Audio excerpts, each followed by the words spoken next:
Now that we're in the final stretch, it's time to go full steam ahead on the Blue Beetle hype train!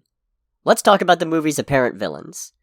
Per the advertising, it looks like the mastermind making Jaime's life a living hell will be Susan Sarandon's Victoria Cord.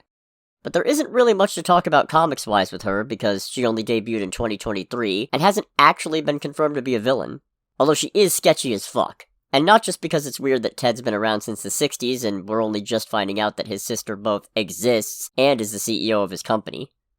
Anyways, let's move on to Carapax, portrayed by Raul Max Trujillo. An archaeological rival of the first Blue Beetle, Dan Garrett, Conrad Carapax, yes, that is actually his name, unearthed the secret lab of a supervillain, we'll get into that another time, and inadvertently uploaded his brain into an indestructible robot body, electrocuting his own in the process. He hasn't had many appearances beyond getting into several fights with Ted Kord, but he's also crossed paths with the Suicide Squad, and gotten his ass kicked by Superman and Firestorm. He seems to have disappeared back into comic book limbo, though, and hasn't been seen since before the New 52.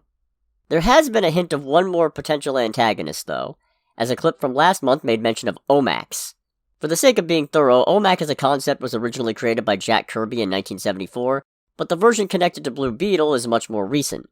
The observational metahuman activity constructs made their debut in 2005 as part of the lead-up to Infinite Crisis, and are seemingly normal human beings who have been unwittingly implanted with technology to spy on and contain superhumans. What does this have to do with Blue Beetle?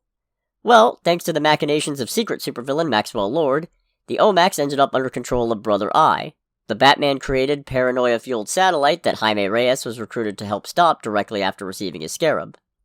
Granted, I'm pretty sure at this stage that Carapax's robot suit has been composited with the Omax concept for the movie instead of being two separate villains, but it's still a nice nod to Jaime's origin as Blue Beetle.